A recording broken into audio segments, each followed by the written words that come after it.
আসসালামু আলাইকুম। আজকে একটি গুরুত্বপূর্ণ হোমিওপ্যাথি ঔষধ ফেরাম মিউরেটিকামের উৎস, প্রভার, কাতরতা, মায়াজম, ক্রিয়াস্থল, কিনোট অর্থাৎ মূল লক্ষণ, কিসে রোগ বৃদ্ধি পায়, হ্রাস পায় এই নিয়ে তথ্য তুলে ধরবো। তো ভিডিওটি শেষ পর্যন্ত দেখতে থাকুন।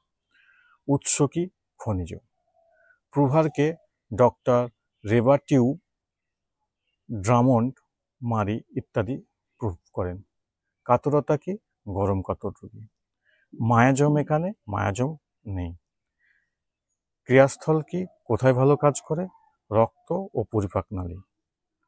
এবার আসি কি নোট বা মূল লক্ষণ। 1.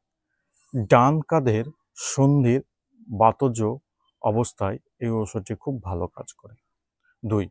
মাথা ব্যথা সহ কৃমির উপদ্রবে এর মূল লক্ষণ।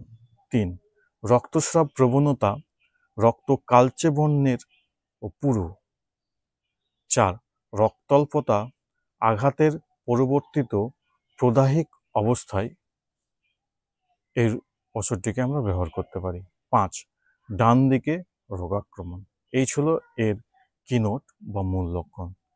রোগ কিসে বৃদ্ধি পায়? আহারে, ডিম খেলে, নড়াচড়ায়, রাতে, চাপে, যান্ত্রিক আঘাতের কুফলে।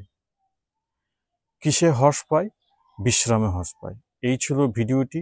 ভালো লাগলে অবশ্যই একটি লাইক এবং সাবস্ক্রাইব করে চ্যানেলটির পাশে থাকবেন। ধন্যবাদ।